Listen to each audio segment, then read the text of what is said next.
Hey, what's going on, everyone? This is Mitch. Good Thursday morning to you all. Hope you guys are doing awesome out there this morning and having a fantastic start to your day and a great week out there so far as we're getting a little bit closer to that weekend, so that's always great. Got you some updated information on many things this morning. This video, as you can tell, there's about a million tabs pulled up. A lot of people ask, Mitch, how does your computer not crash? Well, the answer to that is I'm not sure.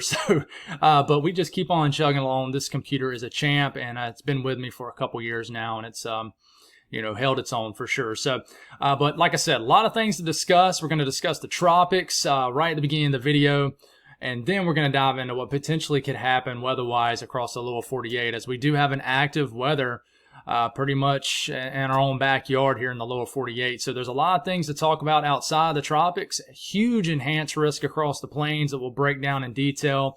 Guys, everything will be time-stamped out for you folks to take advantage of. If you're not worried about the tropics, jump ahead. There'll be a timestamp probably for your area, your neck of the woods across the U.S. But we'll have everybody covering this. I'm sure I'll miss some things when there's so many different things to talk about. I know I'm definitely going to miss something. So appreciate y'all tuning in. For any new viewers, the video last night did pretty well, so I could always tell when there's new viewers tuning in just based off a couple of the analytics. So welcome to any new viewers. We make 1 to 2 updates a day, so we definitely continuously feed you guys a lot of information. So welcome to the family. Definitely a family type atmosphere on this channel. So we're going to break down the tropics, then break down everything else. If you guys have not subscribed, certainly consider doing that.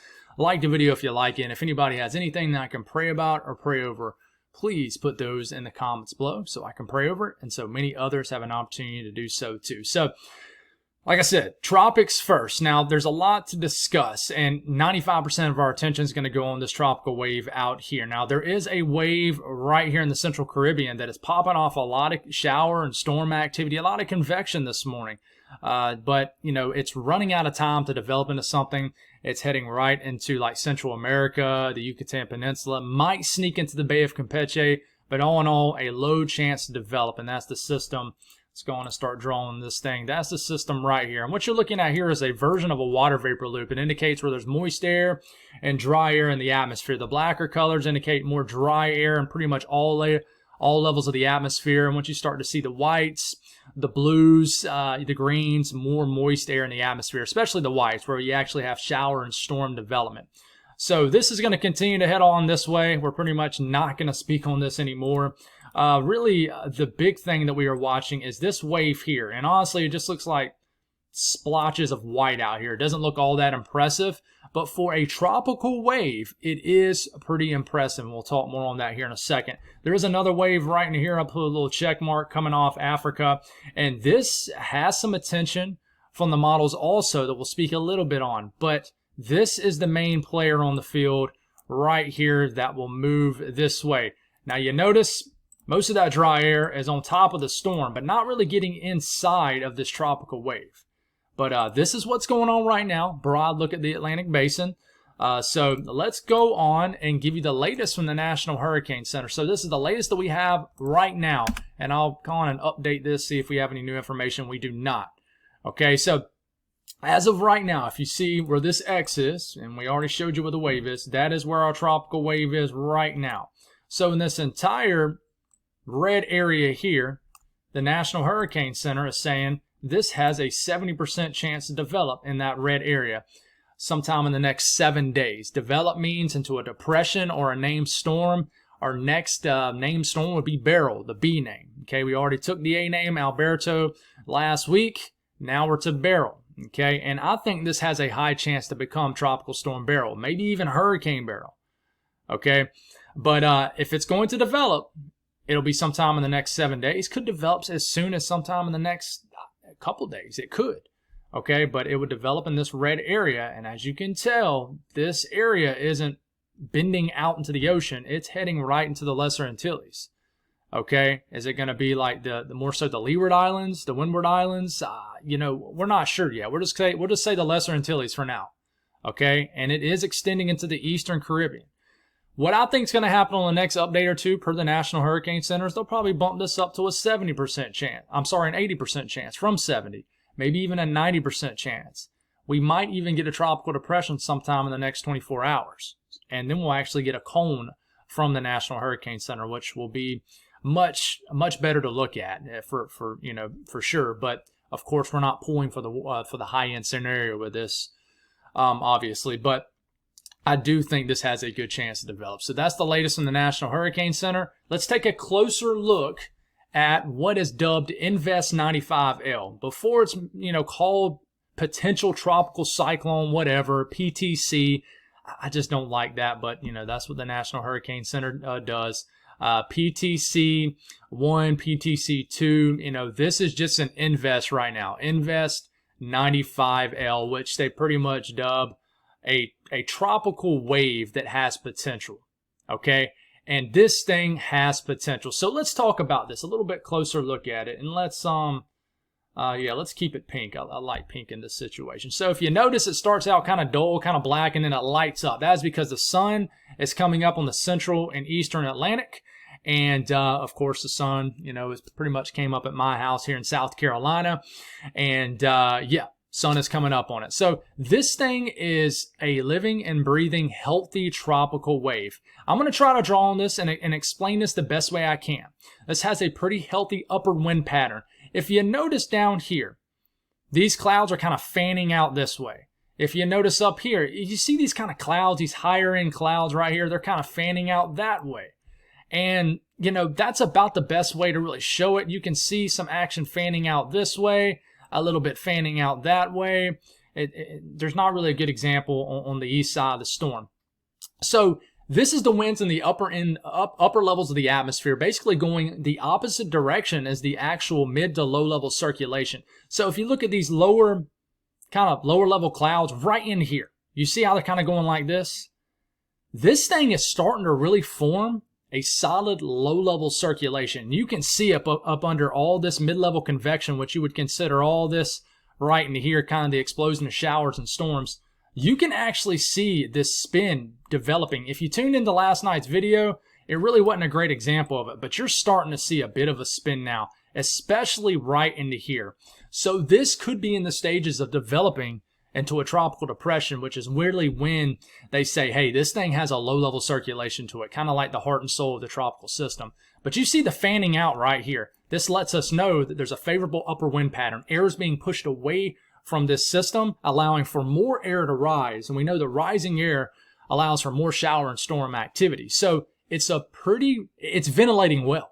It really is. So just want to show you a closer look at this. And one thing I'll note is there's a lot of shower and storm activity out ahead of this. So this entire kind of belt right into here in the lower tropical Atlantic, pretty moist feed. Now there's dry air up here, guys, but there's just a nice compact area of kind of a moist bubble around this system, really protecting all this dry air up here in the squiggly lines from really getting into the system. Okay, so I just kind of want to explain what's going on now. This is what a lot of people like to see. They want to show you some model guidance, show me some model guidance, and this is exactly what we're going to do. So, latest GFS model run. We'll start off this morning. If you're confused about where we're at, look up here. For example, it says 12Z Friday. So that's tomorrow morning. So this is where it's saying it's going to be. 1011 millibar low. We go to Saturday morning. 1010 millibar low. So, if we're going on the GFS, it's saying, hey, this isn't going to develop much over the next 48 hours. And then we get into Sunday morning. Okay, now that's starting to drop in millibars, which means we have a strengthening storm system. 1,006 millibar storm system here. Okay, we get into next Monday morning. Okay, July the 1st, 1,005 millibar low, which tells us this is probably getting close to tropical storm status. All right, getting close to the Lesser Antilles. And then it sneaks into the Caribbean. All right, Monday afternoon, July 1st. And then we'll take it all the way to about Monday evening, and we'll stop it right here. And I'm sorry, this is the European model, not the GFS. Okay, so this is the European model. I will note, guys, that the European pretty much maintains itself for the short and the medium term. But the difference from this European, from the overnight to yesterday's afternoon European, is what happens after it gets deeper into the Caribbean. So I'll show you that in a second. But this is between now and next Monday afternoon. We have, a tropical depression, weaker tropical storm affecting the Lesser Antilles and getting into the Eastern Caribbean. All right, so what happens after this? Well, we'll start off where we left off here in the Eastern Caribbean, 1,006 millibar low. This continues to kind of cruise through the eastern sections of the Caribbean, well south of Puerto Rico, the Dominican Republic. And, we take it all the way to about, this is getting a little bit far out, about next Tuesday evening, still under a week out, 1,001 millibar low. So we have a pretty compact tropical storm in just pretty much the central Caribbean. And then we get it all the way to about next Wednesday evening, 993 millibar low. It's starting to strengthen again, right smack in the middle of the Caribbean. Even well south of Jamaica. And then this pretty much takes, a tropical storm about a week from today right into Central America. But, it's not that higher end scenario that the European was showing yesterday afternoon. This is what the European was showing yesterday afternoon. A 960 millibar all-out Category 2, low-end Category 3 hurricane in the middle of the Caribbean, if you're just basing it off millibars. So it has a little bit of a weaker scenario, but still a tropical system. And I will note the European does not have anything behind this. The GFS is totally different with that. Okay, so this is the latest GFS. And I'm sorry for saying that was a GFS before. That was the European. This is the latest GFS from this morning. Same thing will start off this morning. We'll get into Friday. Now, it drops this in millibars faster in the Euro.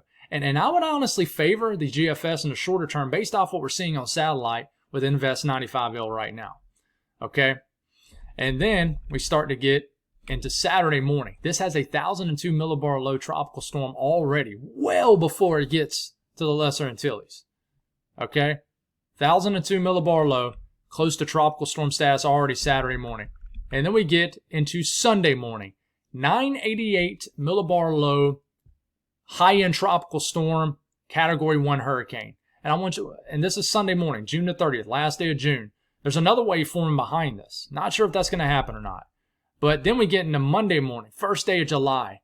We have an all-out hurricane, barreling down, Hurricane Beryl, right getting close to the Lesser Antilles. 982 millibar low hurricane with a wave trailing right behind it. I don't know if that would happen. We don't see that often. And then take it to the same, we'll stop it right where we stopped the Euro. OOZ Tuesday. This stands for Monday evening. So next July 1st evening. Okay. 970 millibar low getting into the Eastern Caribbean. All out Category 2 hurricane this would probably equate to. Okay. And then we'll switch this and look at the Caribbean, everybody else. Start off where we left off here.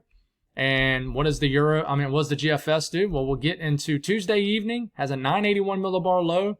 Wanting to move a good bit further north than the European.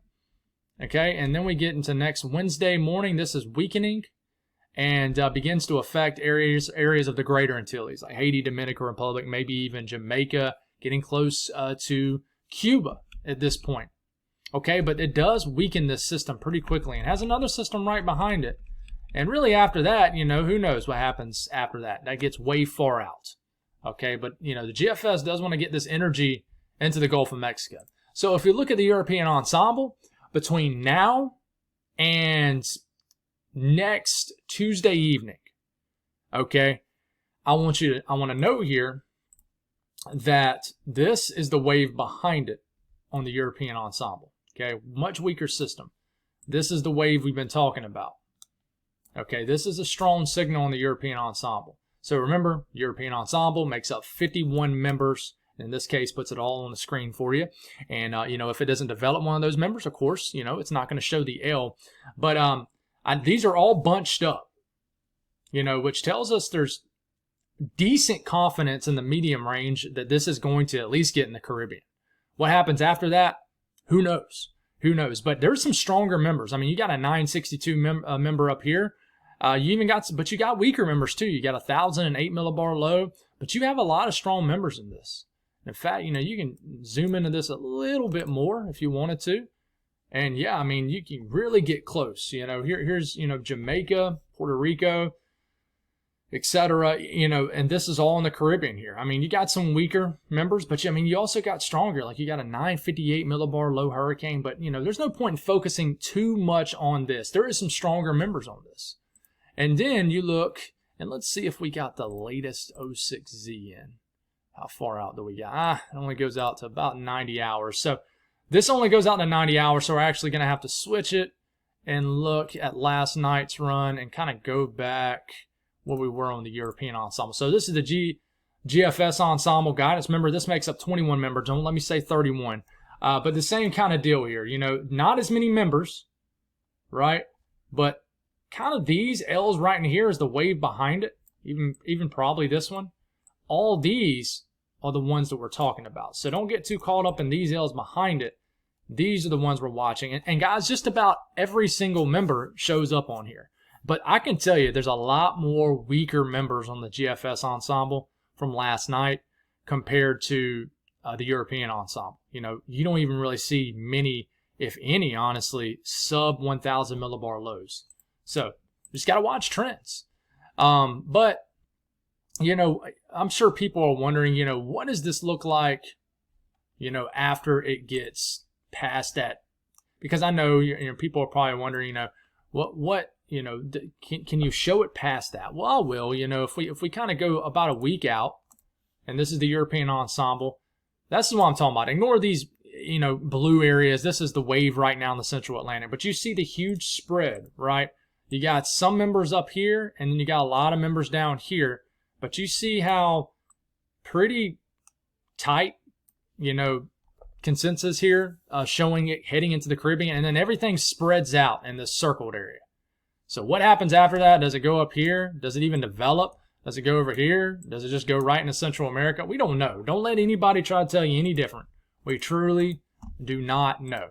Okay? Here's some, you know, off-tropical tidbits. A lot of people will show you this, but this is some information from the hurricane models, and it really just shows you how exact it is on this heading into the Lesser Antilles and getting into the Eastern Caribbean. Now, I'll say Windward Islands, Leeward Islands here in about a day or two, but you know, I don't know if this is going to affect the northern section of the islands or the southern section. It's looking like the southern though. So here's another example of some spaghetti models here, if you want to call them that. A lot of people do in the weather community. And then here is the model intensity guidance. Now, this shows some of those hurricane models, right? And, you know, you got some higher end scenarios. When we get a little bit closer to this, when we actually develop this, we're going to break down those hurricane models. Okay, but guys, a lot of these have it hitting at least hurricane status or making it our first hurricane of the season. Okay, so, you know, look at all these areas right into here. A lot of hurricanes showing up on this. So, yeah, guys, we definitely need to pay attention to this. And, you know, I'll break this down again for you folks that, you know, did not tune in last night. There's a lot of people wondering. A lot of people asked me yesterday on Twitter, social media, Mitch, what about the Saharan dust? What about that dry air? Why do we even have a chance of this developing way out here if there's so much dry air coming off Africa? And you're right, there's a good bit of dry air coming off Africa. But this is when you nerd out on people. This is when you geek out on people or whatever. What people don't realize is, and I talked about this in the beginning of the video, the favorable upper wind pattern that's over this tropical wave right now. So what that means is, if you look right here, this is where it's saying our system is right now, right? Where the L is. Okay? This is winds at 200 millibars, so 35, 40,000 feet up in the air, way up in the air, right? Above this system. If you see these little arrows, we call these streamlines, and if you notice, they're kind of pointing away from the system. Right here, these are kind of pointing this way, these are kind of pointing down here. So basically in the upper levels of the atmosphere, you have a favorable wind pattern, which means, like I said, upper levels, winds are getting pushed out away from the storm. This is allowing for more air to rise, and then it pushes it out, more air to rise, pushes it out. So basically this system is ventilating out here.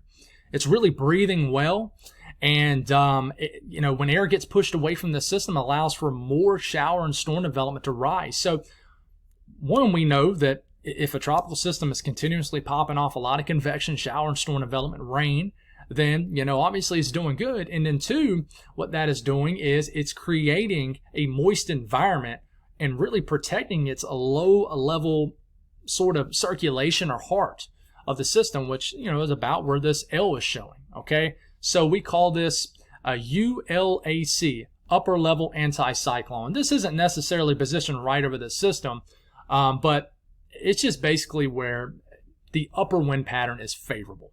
So I hope I explained that in a way where you guys understand. So because it's favorable, and you know, you keep this going, this will continue, guys.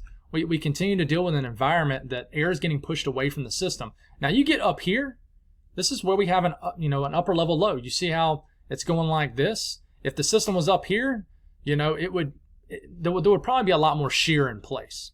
A lot more winds just dramatically going in one direction, slamming the system. And that might end up happening. All tropical systems deal with at least a little bit of shear, a little bit of dry air. It's just how much. So because there's a favorable upper wind pattern, we'll look at total pretty much precipitation values right here. So, you know, in the brownish areas, you know, tannish colors, that's where there's more dry air, okay? And this more greenish color, bluish color down here, it's more moist air. So this is right now. So if you do notice, there's a lot of dry air right in here, okay? That's kind of gotten pushed off North Africa from the Saharan desert. But it's all north of the system. Everything south of the system, okay? Everything, you know, out ahead of the system, everything behind the system, everything below the system is pretty much good. Now, there is dry air right on top of the system, sure. Okay, but it's not really affecting the system much. And that is because air is being pushed away from the system, allowing for continuous development of convection, allowing for this to basically be kind of almost cocooned by moist air. It's being protected. So if you notice, you know, and this is the more aggressive GFS, a lot of dry air to the north of the system, but the immediate low-level circulation is completely shrouded with moist air. So this thing is just living its best life back down here, and we don't want that to happen. And there's another wave right behind it. Now, of course, if you notice, once this gets into the Caribbean, in this particular scenario, then you start to get some of this dry air that's kind of getting wrapped in if you look really closely. And that's when this could begin to weaken the system. You know, we don't know what's going to happen in the Caribbean. We kind of just need to honestly focus in on what happens between now and then the islands. The Caribbean, all bets are off. It really is. So, but that's an explanation on why this system is doing well despite all the Saharan dust you're hearing about. So that's an update on the tropics. We'll do it again in the next video. Now let's talk about back home in the lower 48s, and hopefully we got enough energy to push through the rest of this video. But this is what's going on right now. There's a lot of areas dealing with rain. We got much needed rain falling across areas of the deep south, the Appalachian Mountains. I'm hoping and praying to the Lord that we get some rain here in central South Carolina because we really need it. I am worried the energy is going to jump right over us though. But today, if we don't get rain today, that'll make 17 days in a row without rain. But let's just hope we get some over the next few days. But we got a big area of rain exiting the northeast. So we'll see what happens here the rest of the day. But I think the northeast will end up having a pretty nice day. Cluster of rain here in the middle of the country. We got energy down here in New Mexico, the panhandle of Texas, North Texas, and then we got energy riding over the Rockies. A lot of clusters of showers and just a little bit of storm action just kind of riding all over the place. But, you know, if we're looking at watches, warnings, and advisories, the heat advisories are still up today across the eastern Carolinas. Will be very hot and humid. Heat advisories in Texas, heat advisories in southern Oklahoma.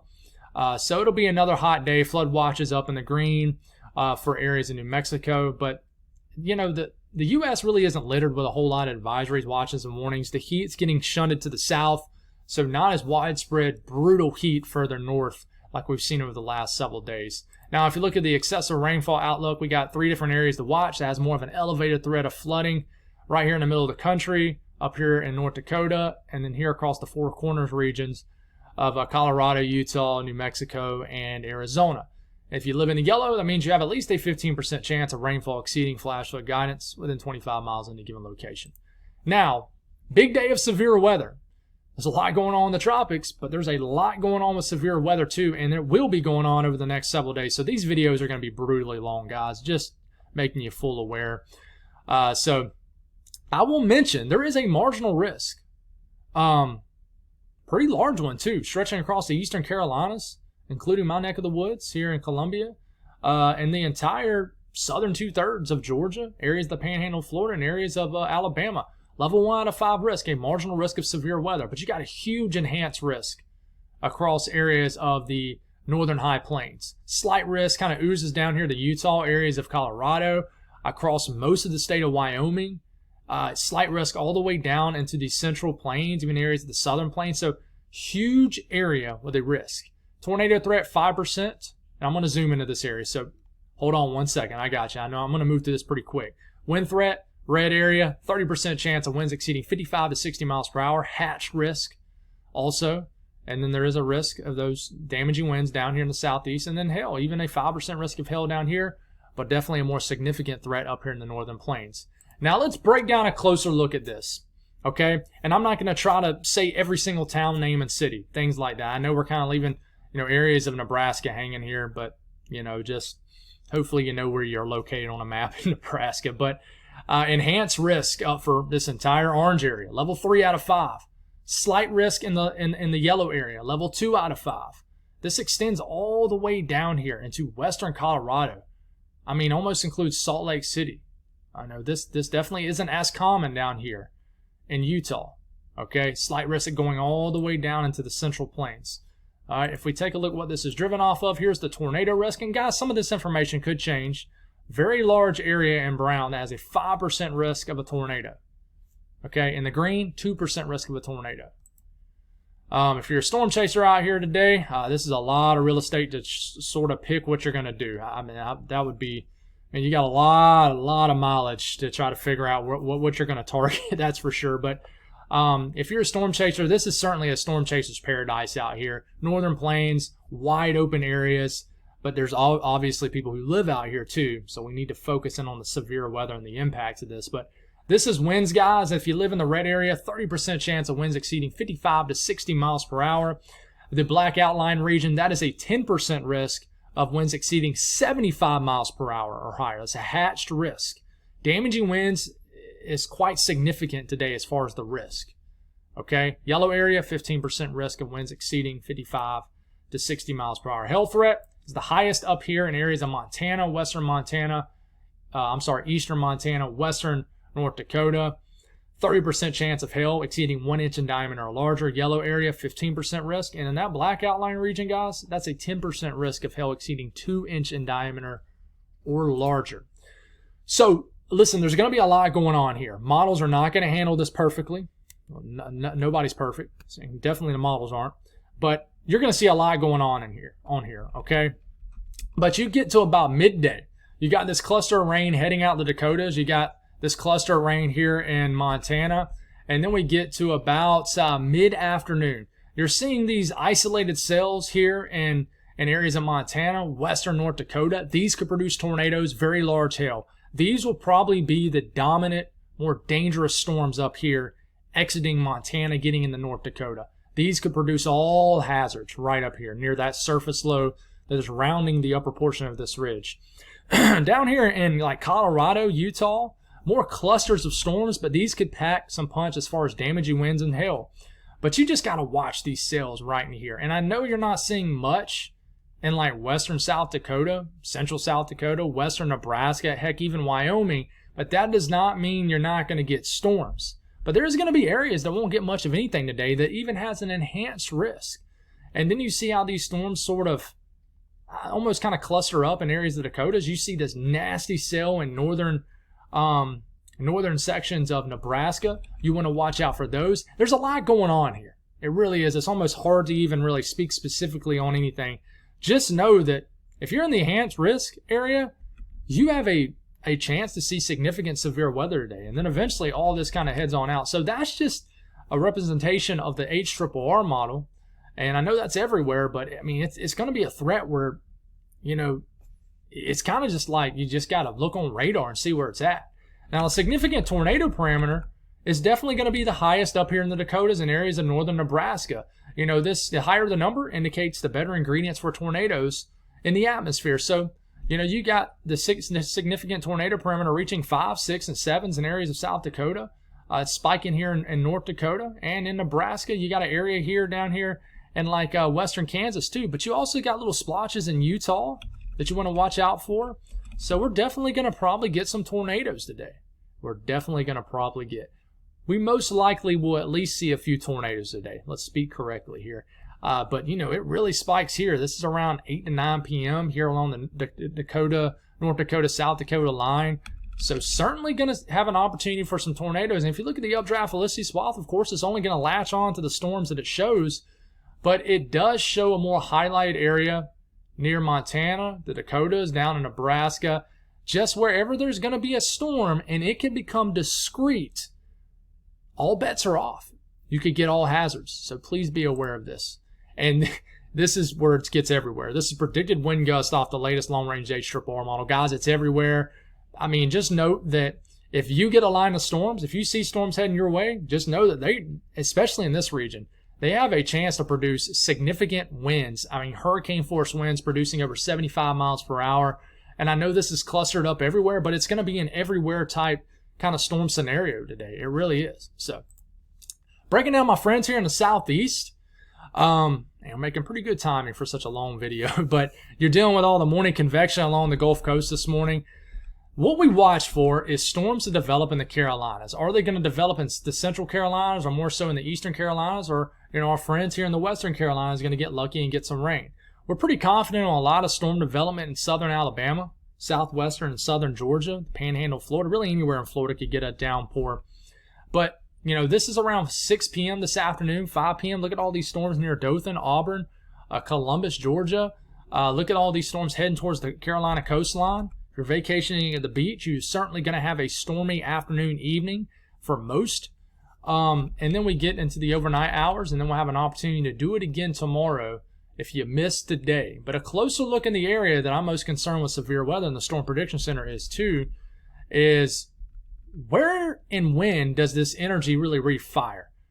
If we kind of look, let's look at the latest HRRR model. Well, that's good news. That makes me happy here. The latest HRRR model says a lot more activity has an opportunity to form a little bit further west. Look at these downpours near Anderson.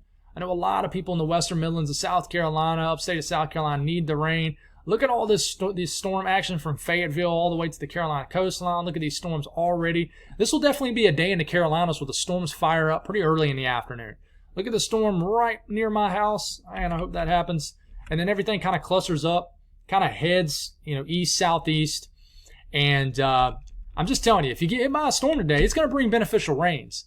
But it could pack a hefty punch, too. It really will have an opportunity to do so. Damaging winds, hail, tornado risk, rather low, but possible.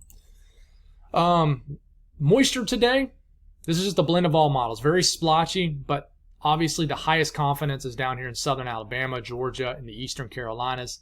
Once you get into the central Carolinas, western Carolinas, it's a little bit more iffy, for sure. So, conditions in the northeast, pretty quiet today. We're going to have some leftover energy, maybe a shower or two. My friend up here in Maine that tunes in every morning, you could get some showers, maybe a storm today, but most of the thermodynamics is going to, bring a lack of any kind of severe weather threat. But certainly some small hail with this is always possible with a cooler air aloft that moves in. But some storms possible in Maine today, down east areas of Maine also. Elsewhere, northeast, much more quieter today compared to yesterday. I think we did have some confirmed tornadoes in PA again yesterday. Like Pennsylvania has been pretty active with the tornadoes. But the south central U.S., lot of shower and storm action in New Mexico, Colorado. I mean, anywhere in the state, especially the central portion of Colorado and the western section of Colorado. Same thing directional-wise with New Mexico. You see all this action here. Not as much action in Texas. You know what's wild? It's like the rain is totally shut off in Texas. I don't know how dry you're starting to get, or if you got so much rain several weeks back that, you still are happy with the break. But you haven't seen a whole lot of cluster of storms or rain action in Texas lately. So we're thankful we got the rain when we did, or if we didn't, we'd probably have a developing drought situation. But these clusters of storms look like they'll ride out of Colorado, kind of ride the Oklahoma-Kansas line later this evening. If you're living around that area, Dodge City, Woodward or Woodard, you guys certainly will have a threat. And then we'll watch this cluster of storms tomorrow morning in Iowa and northern Missouri. So up here in the north central U.S., the leftover energy will move into Minnesota today. This afternoon, just widespread showers, not much of a severe threat. You could get that nasty area storms, and we kind of already discussed this, that moves through Nebraska. And just more so by the time we get into the overnight hours, more so just kind of splashes of heavy rain throughout Minnesota, Iowa. This eventually begins to take over Wisconsin as we're waking up tomorrow morning. So a lot of areas in Wisconsin, the western UP of Michigan will wake up to a rainy start. for sure. Even some rain starting to move into northern and northwestern Illinois, and then those showers and storms are possible in northern sections of Missouri. So you guys need a break from the rain. Honestly, I think this will be kind of in and out, but certainly areas could get some more rain, and I know you guys don't need it, especially like in areas of Iowa, surrounding states. Western U.S., a whole lot of moisture will pop up this afternoon in the Four Corners region. It's really just confined to the immediate central, all the Rockies pretty much has a shot at a lot of moisture. Look at all these pop-up showers and storms that form, kind of drift around this ridge, and then they kind of dissipate with the loss of daytime heating. So if you really live, I would say, really anywhere in the Four Corners region, maybe not so much, southwestern Arizona and maybe extreme northern Utah, but everybody else pretty much has an even shot at some showers and storms. Rainfall between now and the next 24 hours, guys. Definitely splotches of an inch, maybe an inch and a half of rain possible in North Dakota, Minnesota, and even areas of South Dakota, Nebraska, and Kansas. We could get some heavy rainfall down here along the Gulf Coast also, so be aware of that. And then just tenth of an inch to maybe as much as a half an inch across the Four Corner states. So temperatures today, not quite as brutal. Okay, we got this trough in place. 60s and 70s for the upper Midwest. The Northeast, not as bad either. 50s, 60s, 70s. So the Southeast, still hot, but definitely much cooler compared to what we've seen over the last couple of days. Texas, still hot. Oklahoma, still very humid, but not as bad as yesterday, air temperature-wise. And then the desert Southwest, always hot, a little bit cooler in the Pacific Northwest. There is severe risk days to come, guys. Tomorrow, another massive area to watch out for. A slight risk, level 2 out of 5. We'll dive deeper into that in the coming videos.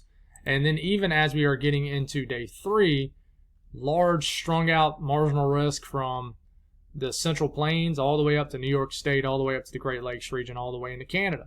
Slight risk, more confined risk, higher risk for severe weather, PA, Northern West Virginia, Ohio, that we need to watch out for. These outlooks could change. And what's wild, guys, is we rinse and repeat this. We rewind it back west, do it again. Once again, a slight risk of severe weather for Sunday for Montana and North Dakota.